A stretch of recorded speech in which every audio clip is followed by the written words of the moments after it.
మరో breaking news చూస్తున్నాం. ఈ నెల 19న అన్నదాత సుఖీభవ రెండో విడత నిధుల విడుదలకు రాష్ట్ర ప్రభుత్వం సన్నద్ధమవుతుంది. కడప జిల్లా కమలాపురంలో నిర్వహించే కార్యక్రమంలో ముఖ్యమంత్రి చంద్రబాబు ఈ నిధులను విడుదల చేయనున్నారు.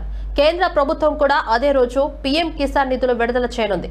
కేంద్రం 2,000 రూపాయలు, రాష్ట్ర ప్రభుత్వం 5,000 రూపాయలు కలిపి మొత్తం 7,000 రూపాయలు రైతుల ఖాతాల్లో జమ కానున్నాయి.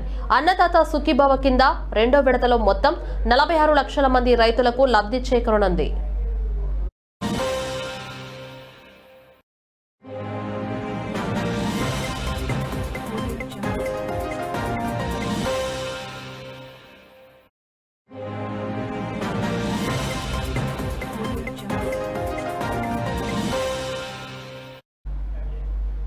కమలాపురం నియోజకవర్గానికి వస్తున్న సందర్భంగా సంబంధిత కార్యక్రమానికి స్థలం పరిశీలనకు వచ్చిన MLA Krishna Chaitanya Reddy, Putta Narasimha Reddy, collector Cherukuri Sridhar, SP Nachiket Vishwanath, స్థానిక రెవెన్యూ సిబ్బంది నాయకులతో కలిసి పరిశీలించారు.